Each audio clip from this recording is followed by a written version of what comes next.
অনেকদিন পর গ্রামে আসলাম, কিন্তু গ্রামে আসার সাথে সাথে এত ঝড় বৃষ্টি শুরু হয়ে গেছে।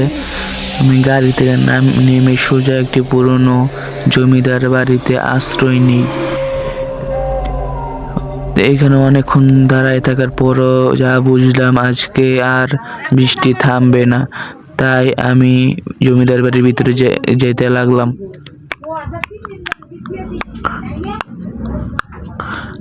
এসে দেখলাম জমিদার বাড়ি অনেক সুন্দর, কিন্তু আমি একটা আশ্চর্যজনক ঘটনা চোখে পড়লো যে এতদিন ধরে কেউ থাকে না, তারপরও এত সুন্দর কারুকার্য, এত সুন্দর গুছালো।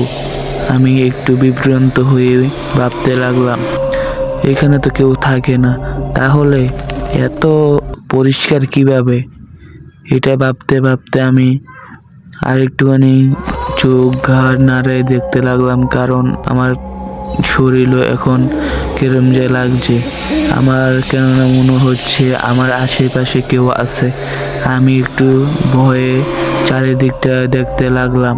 চারিদিক দেখে একটু শান্তি নিলাম, কারণ বাইরে এখনো এত বৃষ্টি হচ্ছে, আমি না পারতেছি বাইরে যেতে।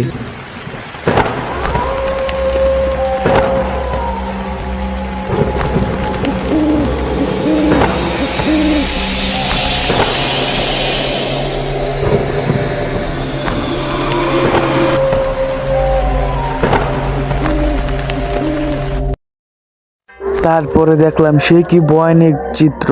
আমার সামনে দিয়ে একটি পেতনি চলাফেরা করতেছে আর বিকেল ভাবে হাসতেছে। আমার ভয়ে মাথায় ঘাম চলে আসলো, কপালে দিয়ে পানি বেয়ে বেয়ে মাটিতে পড়তে লাগলো।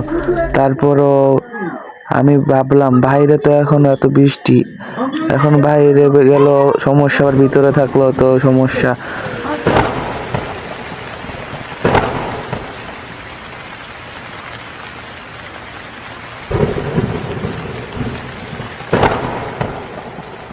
তখন আর আমি অপেক্ষা করিনি, ডাইরেক্ট বার হয়ে আমি আমার গ্রামের বাড়ির দিকে যেতে লাগলাম।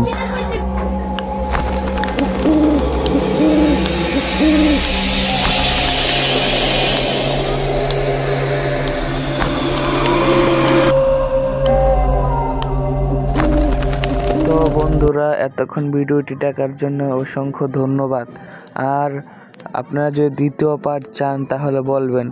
আর আপনাদের জানা মতে যদি আরও ভালো ভালো থাকে গল্প, তাহলে আমাকে জানাবেন। আর চ্যানেলটি সাবস্ক্রাইব করবেন, কমেন্টে জানিয়ে যাবেন যদি ভালো ভালো গল্প থাকে। আজকের মতো আল্লাহ হাফেজ।